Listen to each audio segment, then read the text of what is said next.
Welcome to Cycling Demystified, brought to you by Foundation Bike Fit and Frequency Cycle Works, the podcast where we help you take your cycling to the next level by sharing knowledge from experienced bike fitters, mechanics, and the hidden players within the bike industry. After a rider almost makes the mistake of not getting a fit because they felt they were too novice for it, the team explore the tricky question of who deserves a bike fit, with a surprising result. Listen in to find out who can most benefit from a bike fit, what expectations you should have, and how to tell when you are ready for a bike fit.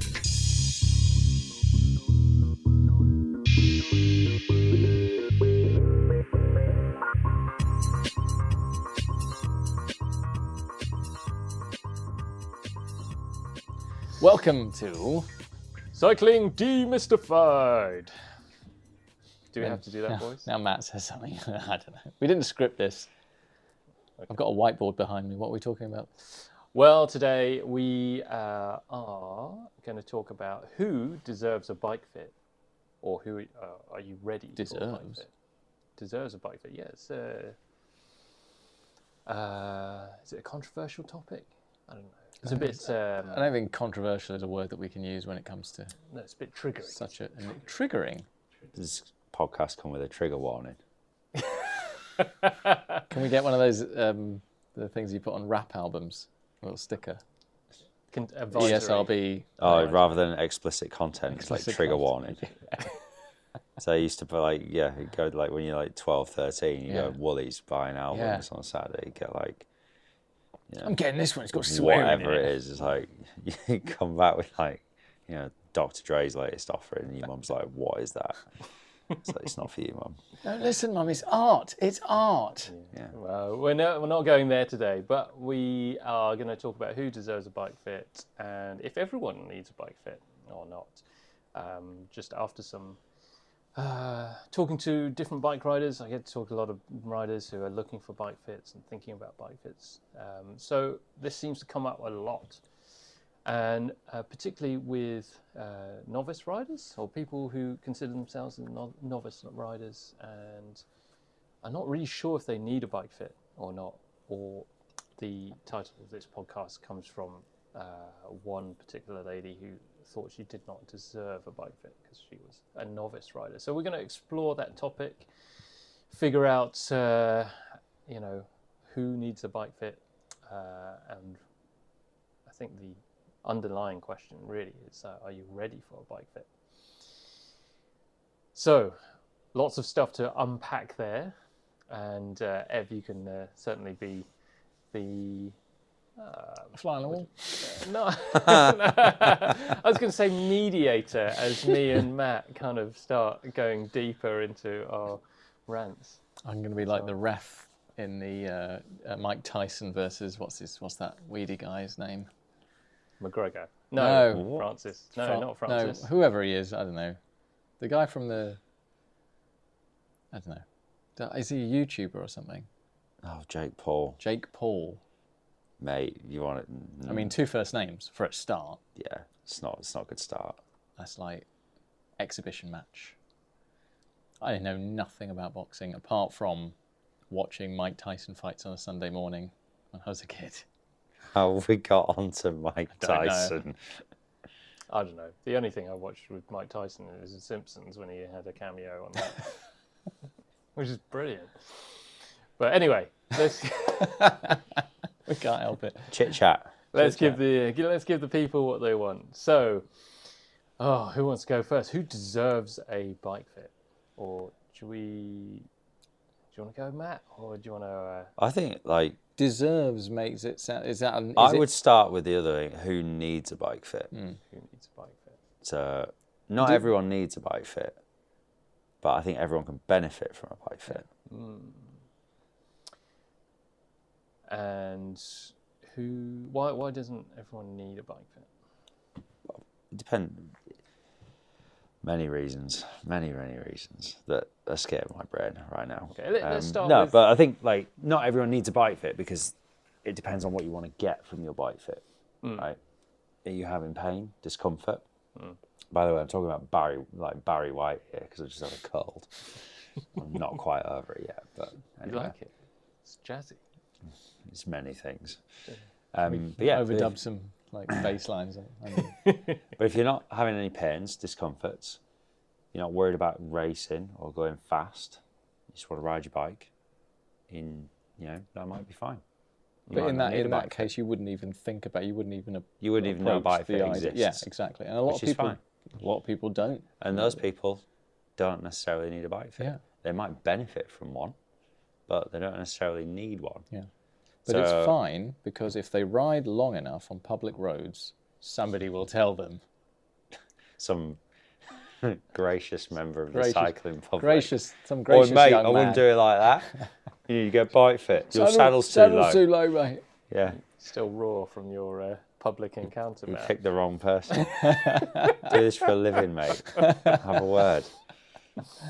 Oh. But I think not everyone needs one, but I think everyone can benefit one. I think is a good place to start.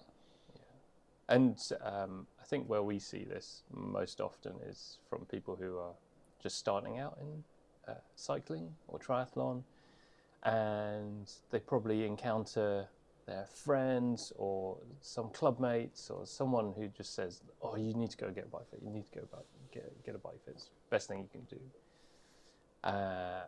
But they don't really understand why they need to get a bike fit. It's just like, that. They don't understand what it It's is. a checkbox that you need to tick in order to progress your cycling. Is that good? Is that good or a bad thing? Like, okay. Well, it depends, doesn't it? Yeah, because until they walk in here, for example, like they don't really always know what to expect. So is it good just to get that on the checklist of, okay, you want to get a bike, you want to get fancy shoes, you want to get this, you want to get that, all the expensive kit, bike fit as part of that. It should just be in the zeitgeist of you want to be a cyclist, you want to perform well. Should be what early on the list. But it depends. Because are you ready to take on that knowledge? And that's a good way of approaching that. Yeah. So are you ready to open your mind? Yeah. And maybe hear some things that you don't necessarily want to hear. And are you willing? And are you willing to take that on board or not? Yeah, Doesn't Yeah. Ultimately that's up down to the individual. But all of these questions: who needs a bike fit? Who deserves a bike fit? They all come down to: are you actually ready to have a bike fit? And at what level are you ready to go in at? So maybe when you say ready, is that ready kind of mentally, as in understanding? Oh yeah, absolutely. Yeah, it's totally mental. Like physically, sure. Like there's only so much you can do, right? Yeah. But mentally, are you prepared to have the open-mindedness to potentially be shown a completely different way of doing a task that you already technically know how to do? And are you ready to take on some things that you may not want to hear? And how are you going to process those? Because you can do quite a bit of bike fitting yourself. Yeah, YouTube exists.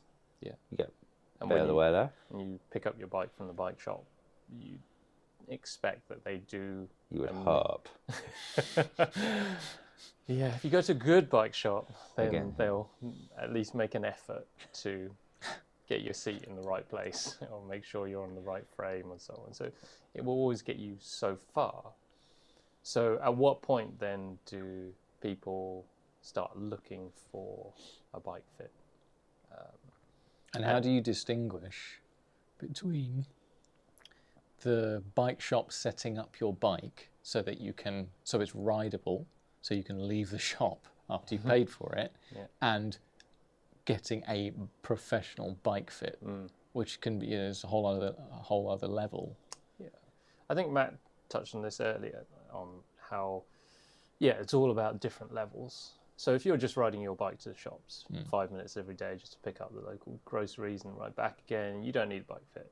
Your body is more than capable of jumping on that bike, and despite all the kind of suboptimal positioning of the bike, your body will be capable enough to get on there, ride to the shops, do what you need to do, and then come back again with hopefully little or no discomfort that it can't kind of recover from by not riding a bike.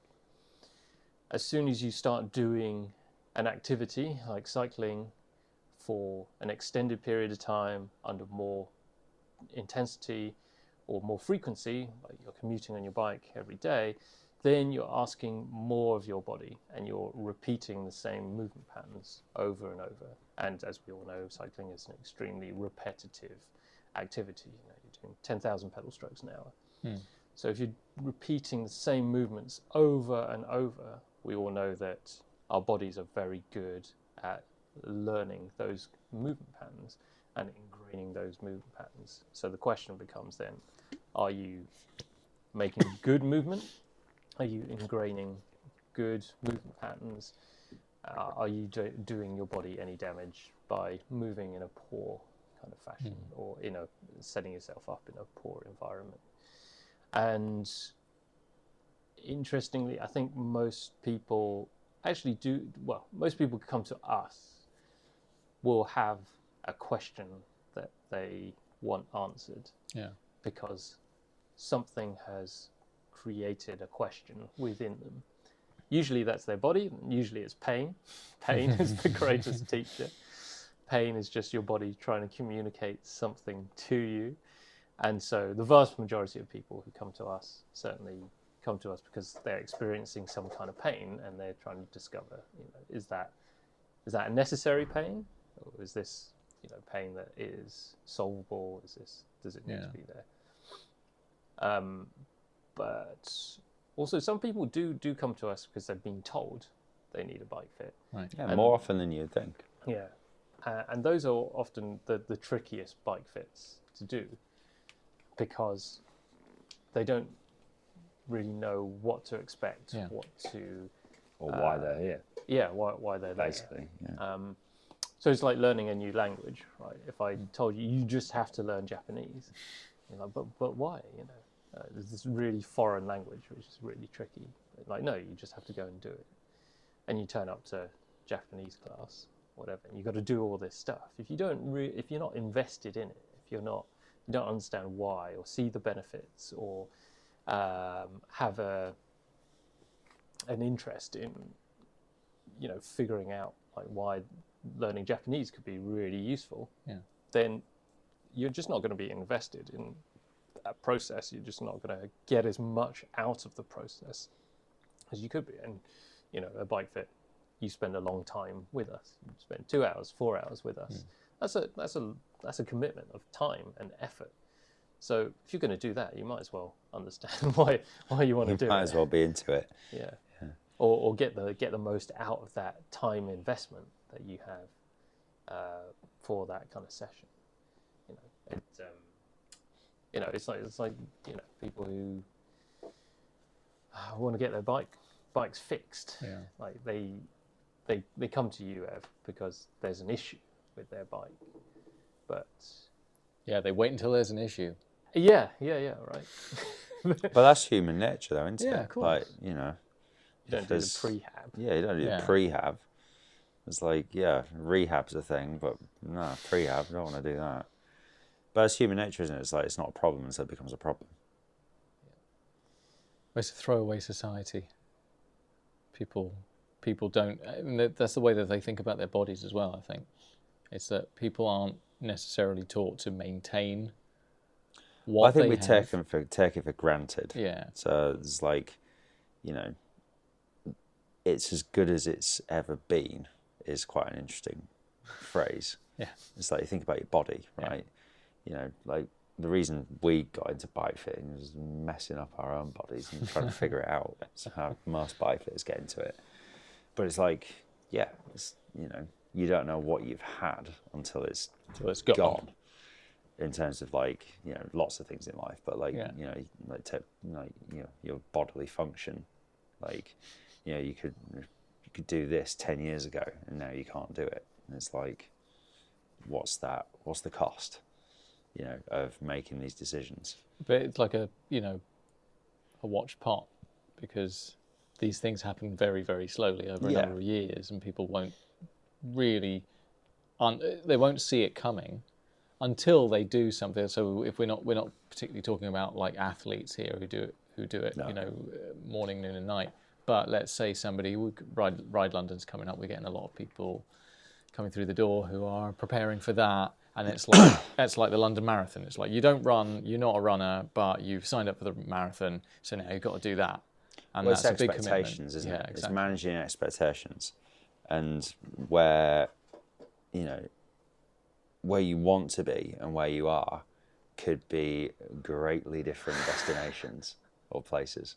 It's like you've got to accept where you are, knowing that you want to get to a certain place, but to get there, you almost have to forget about the outcome and concentrate on the process of doing X, Y, Z to get to where you want to be.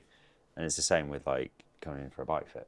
It's like, okay, this is, why am I doing this? Am I at a stage where I'm ready to do this? What level do I want to go in at? And where do I want to be? And how is this going to help me on that journey? But I'm going to go back almost on what I was saying earlier about people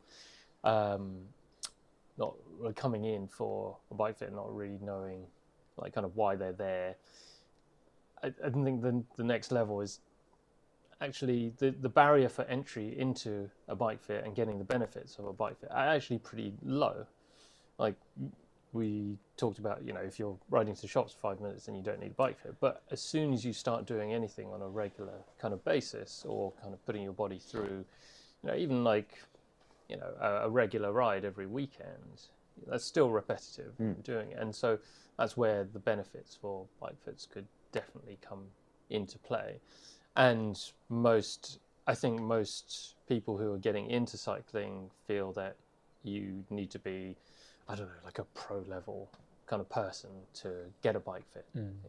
There's a theatre around bike fit which seems to pander to performance and professionals, and everyone comes into the door thinking we fit professionals every day. We absolutely don't. We fit just regular people who want to go. Rarely see a professional. And like, I don't know if it's just part of the technological barrier of cycling.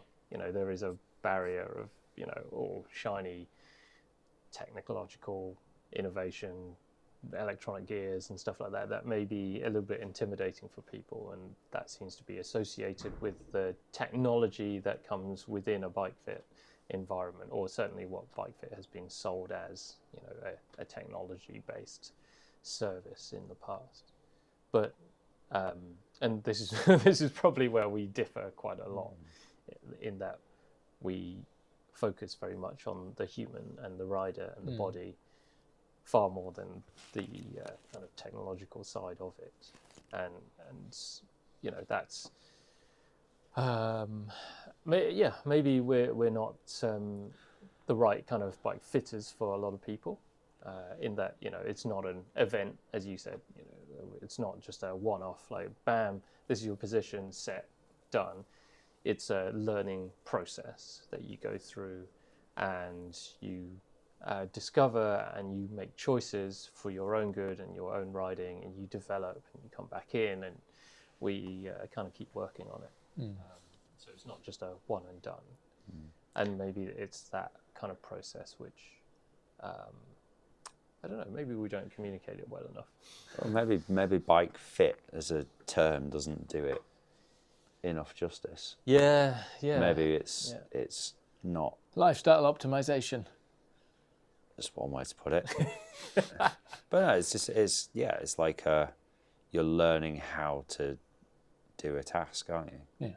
But it is optimization. That's the thing. Yeah, that's what it is. I just don't like that word. I know it's a word. It's a bit of a weird, like over complicated, like trying to be intellectual sort of Pretentious. It's pretentious, but it defines it quite well. Because if I've got you start a new job and your commute is from A to B, and like the first morning you just leave the house and you're like, all right, I'm going to find my way there somehow. I'm going to start walking this direction, and then like look at a map, and then ask somebody, and then, oh, did you get that bus and go there? And then like, yeah, but you're not going to do that every day because that's not, you haven't optimized your route to work. So you decide, like anyone's going to do that. Anyone's going to go, I'm not going to go around the houses. I'm going to try and figure out the shortest time it's going to take me to get to work, so I'm not knackered and blah, blah, blah.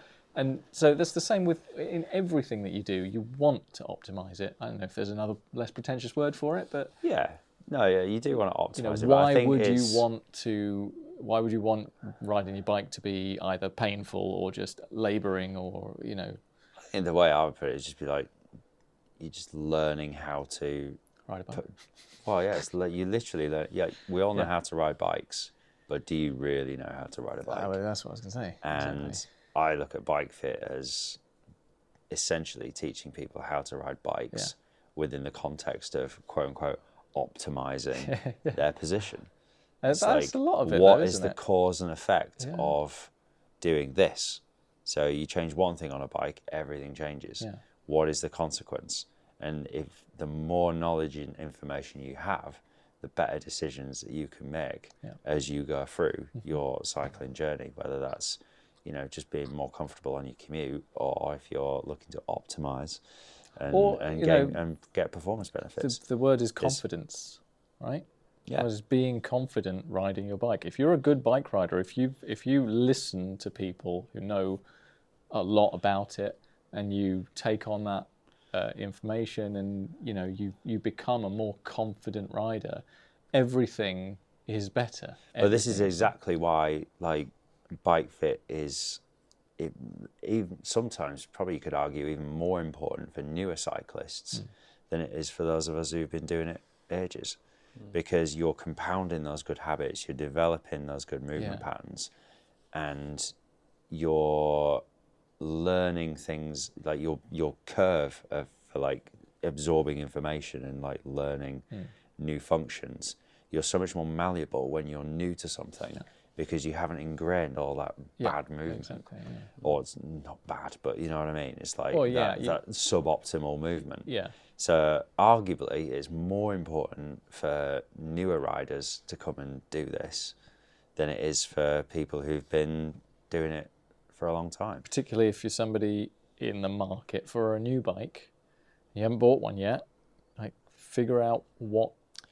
This was the other kind of part of the message that we got was that someone wanted to buy a new bike, but they didn't think that they needed a bike fit before they bought the new bike. They said, "Oh, I'm going to buy the new bike, then I'll come in for the bike fit."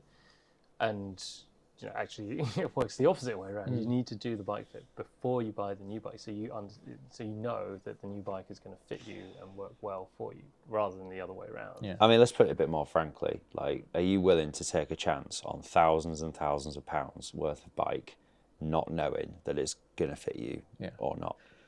But a bike is just two triangles and a pair of wheels, isn't it? Well, it was. Yeah. But not anymore.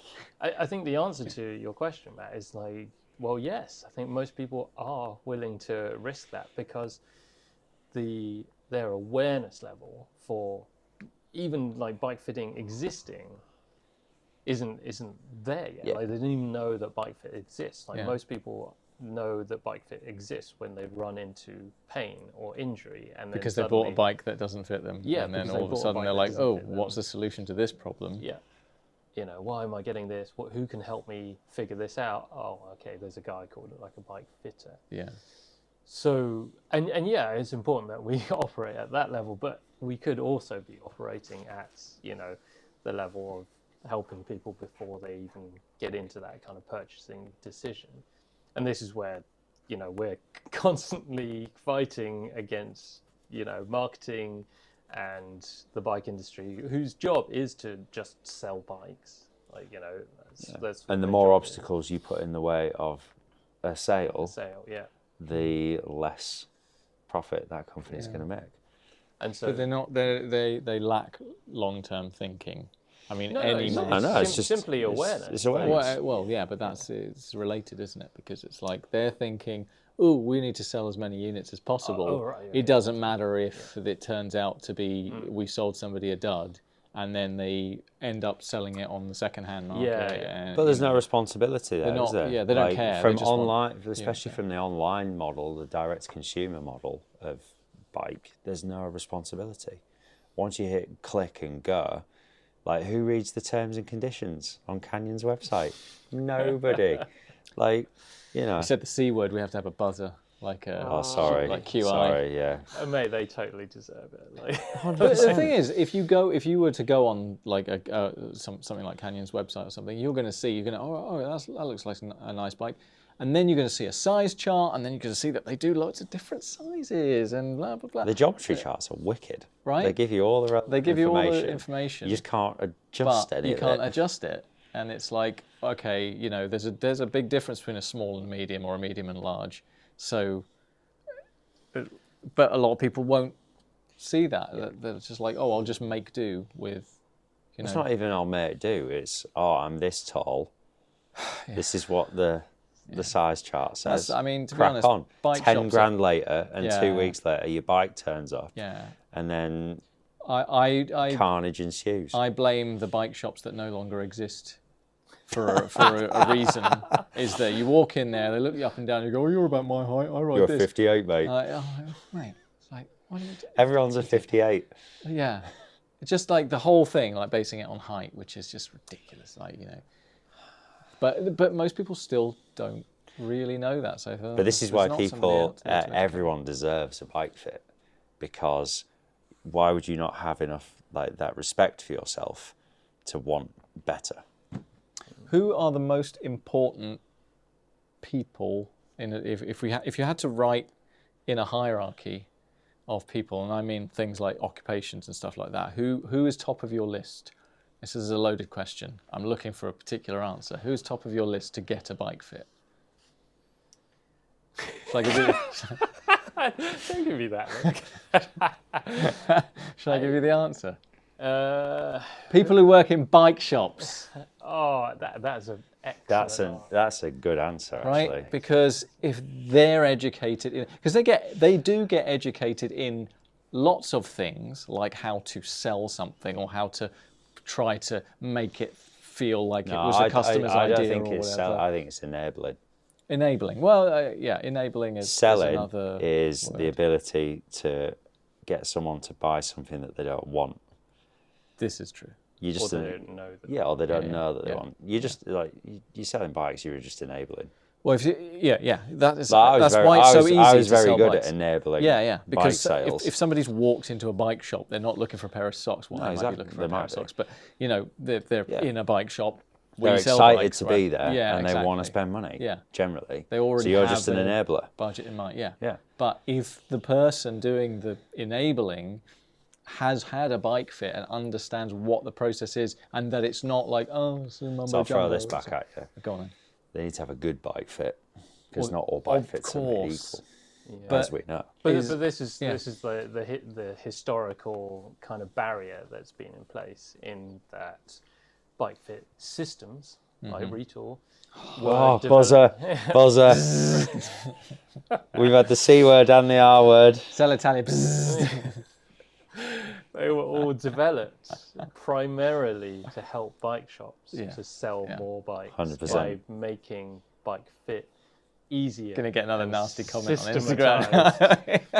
But it's true. Of course it's true. It's true. There's no. It's but like the upshot from that is that actually it was still too complicated for bike shops to use, and it didn't get good enough results because it was maybe a bit more complicated. And took time. It took the customers time.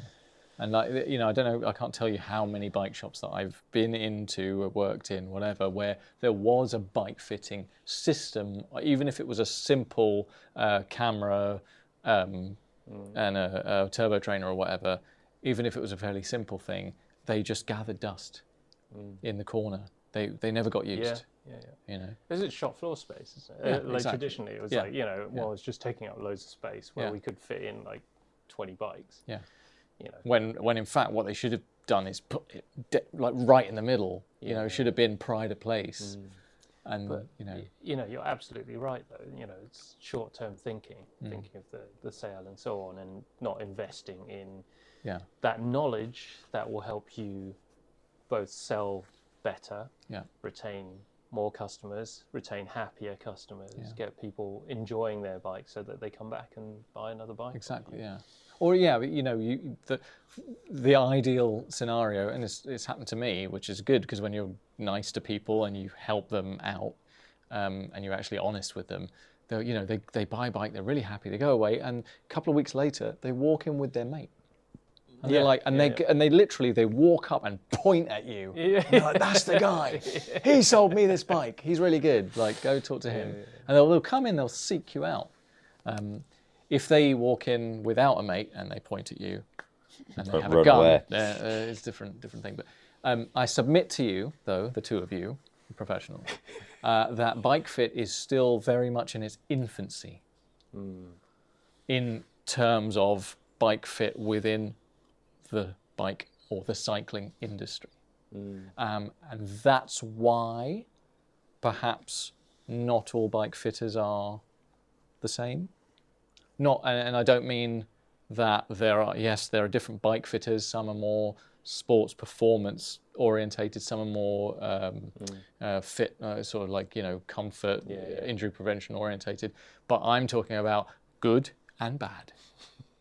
Right? Because where's the system of education? Where's the curriculum? What's the word I'm looking for? There's the barrier to kind of entry to becoming a quote unquote bike fitter is like, what do you need? Where do I go to get the degree? You need a tape measure and a turbo trainer. Yeah, but where do I go to get my bike fit degree? Which polytechnic, guys? Huddersfield Polytechnic. But I disagree. I think that, qualifications, I can list all of the bike fit qualifications that I don't have. But I think there's a lot to be said for experience. But it's that kind of thing of, there's such a kind of like broad disparity of ability and knowledge surrounding what bike fit actually is and what reasonable bike fit expectations and outcomes should be or are, that it's like no different to marketing bikes. You get yourself a fancy website, charge enough money and take some nice photos, and you have a £25,000 motion capture system. Then you're talking about anyone in particular? No, I'm not actually. No, I'm just kind of throwing things out there. Just off the top of my head. But it's no different to any other industry. Yeah, exactly. Like, and fair enough that everyone's got to start somewhere. Yeah. Right. So if if you're genuinely really interested, you are, and you're like, I'm so obsessed with the ins and outs of riding and cycling and all that. I really want to be a bike fitter. I think I can do this because I think I have the humility to actually like soak up the knowledge. But they're obviously going to come seek out people like you guys. Well, this is rapidly turning into the show that is like, the question is, are you ready to be a bike fitter? not are you ready for a bike fit? Well, that's a question as well. Yeah, that's for another day. But yeah. Well, because you keep talking about how it's a two-way street. It is. It absolutely is a two-way street, and you're absolutely right. Like all of this actually stems from, where we are as an industry, as a practice, as a profession, and like that the awareness level both publicly and within the industry for what bike fit is and what bike fit can do and the benefits and the scope of bike fit is still very much immature. It's at best, and that's why that's why we have to ask these questions to the general public to get their feedback, to find out like what is stopping you first of all from getting a bike fit. Because like I mean, this is why we're doing this podcast. Like, this is why it exists. Is this why we're doing it? It's turned into an existential kind of should we exist? Reflection now. Are we really here right now? Yeah. But yeah, and this is literally why we're doing it, so that we can answer these questions, that we can spread the word, so that people understand kind of what we do. And yeah, like bike fitters are just like restaurants. Everyone's trying to cook you a nice meal, but there's lots and lots of different ways of going about it. And so yeah, that can be a little bit confusing when, you know, the barrier for entry to become a bike fitter is relatively low, or that term is used to describe many Everyone from a kid in a bike shop. Yeah. It's an umbrella to- term, isn't it? Yeah. Does there need to be another term? Yeah, well, I think our colleague, Artisanal bike fit. Well, what does our esteemed colleague... Colby Pierce, he's renamed his bike fitting to something else. Integrated movement, something or other. Yeah, I can't remember, but it's very much more body Sorry, and like, life. not that Colby listens, but sorry, we butchered that, Colby. We'll put a link in, Colby. We'll put a link. Has it got the word optimization in it? Absolutely not. But is that But is he sort of like spreading himself? Well, to like if he doesn't have the term bike or cycling in the thing, is it because maybe there's more to it than, you know, bike fit can extend to other things as well? Well, it's just addressing the other half of the equation. Yeah. Bike is half the equation. Yeah. The body is the other half of the equation. It's the engine. If you have a poorly tuned engine, then the bike's not going to go anywhere, however good your bike fit is. Yeah. So, you know, but you know, people need to start with a good bike fit. Like, you can have a great engine, great body, great fitness, but if your environment doesn't allow you to, you know, access that body or get the most out of that engine, i.e. your bike fit, then, you know, you need to address that first. So you have to address everything at once, which is why, you know, bike fit takes time, and, you know, that's why it does require some learning and awareness and readiness to go through a process that is fairly demanding. You know, learning something new requires, you know, effort. But also finding someone that you want to go through that process with. Yeah, and that's also the other difficult thing for people, you know, who I mean, it's like plumbers, mechanics, you know, once you find a good plumber or a good mechanic, you stick with them because, you know, they're going to do a good job. You'd go to the one that doesn't patronise you, that is honest and, you know, isn't taking you for a ride. Yeah, I think they're fundamentals, but also, like, you know, does someone, like, you know, see cycling the way you see it? You know, well, that's what makes a good bike fitter, isn't it? Well, that you don't. It depends. That you don't necessarily compare that person to yourself. You have to. But there are specialists. As well. So if you're going out to seek, like, you know, a excellent bike fitter that specialises in one thing, and that thing doesn't happen to be your thing, then that's probably not the bike fitter for you. Yeah, you know, if you're going to be riding mountain bikes, you don't go to a TT specialist for your bike fit. But then again, you know, there's a lot of core principles that can be applied. I mean, we see like a really broad range of people, maybe because we're in London, so see commuters, time trialists, triathletes, roadies, mountain bikers, because we have the luxury of being able to, or both actually experience and facilities to accommodate all those people. Like, you know, between me and Matt and you, we've ridden just about everything. Crashed just about everything. Ridden all the wrong bikes. For the right reasons. You know, I think the only thing I haven't done is BMX. I've done BMX. You're missing out. You don't, Lots of crashing. Yeah. Downhill, cross country, roadie, time trial, triathlon, the rest of it. Trashlon. Trashlon. Triathlon. Oh, I can't speak now. But yeah, so I think, people, come in for a bike fit. Come talk to us. Just come talk to us. Come find out about bike fit and how it might benefit you in particular. What are your circumstances? Because all those little aches and pains, things like that, they're all just signs that your body's trying to tell you something and trying to get you to kind of address it. And Ev, I'm going to take you up on your insight into the industry. we absolutely need to get more people in the industry aware and understanding what bike fit is. Yeah. Especially if they're selling bikes and all the rest of it. Well, Tony Cork does this really well. Yeah.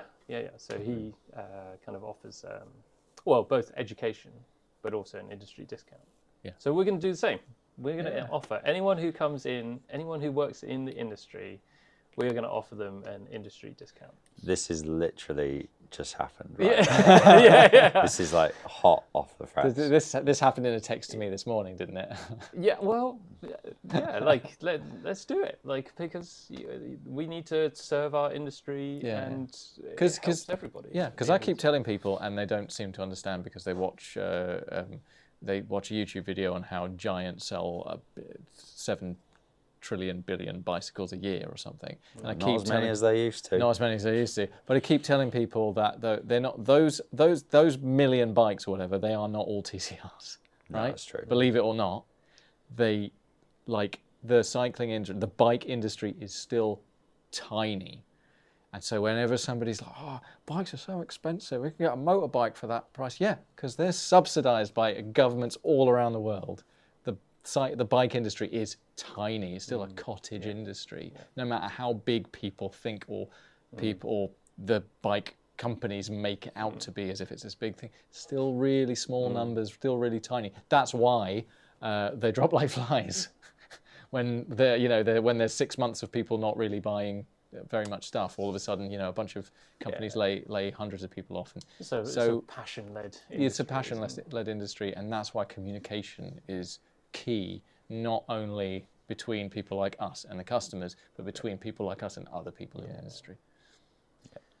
The more we can raise the level, everyone benefits. Exactly. Yeah. We can be serious sometimes. Yes. Rarely. So if you work within the industry and you're curious about bike fit, want to learn more, just get in touch. And you think you're ready. Yeah. You think you deserve it? Yeah. You think you deserve it? Drop us an email, get in touch, anything, hit us on the gram, DM, blah, blah, blah. Send a raven. Yeah, send a raven. Oh, we'd love it if we got a raven. A raven? Yeah. I prefer an owl. Do you know the difference between a raven and a crow? Spelling. Tell you later. Can you do your raven impression again? I think that was... They're hideous. They're problematic.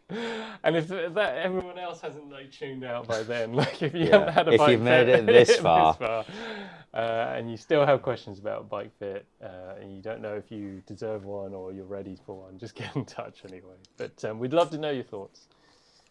Hit us up, and we'll catch you on the next one. Cool. Bye. Here's what I want you to do. I want you to tell all your friends about me. At Cycling Demystified on Instagram. Tell everyone. And leave us a review on your podcast platform, whether it's Spotify, Apple Music, Amazon, whatever. That would help us out a lot. Suffering from numb hands, tingling toes, and any other persistent discomforts when you ride? These are all signs that your bike fit could be improved. If you're bike fit curious, get in touch with Way or Matt by emailing info@foundation.fit or finding them on Instagram @FDN_bikefit. Finally, for all your bike servicing needs, custom dream bike or hand-built wheels, go to www.frequencycycleworks.com or find me on Instagram @frequencycycleworks. Until next time.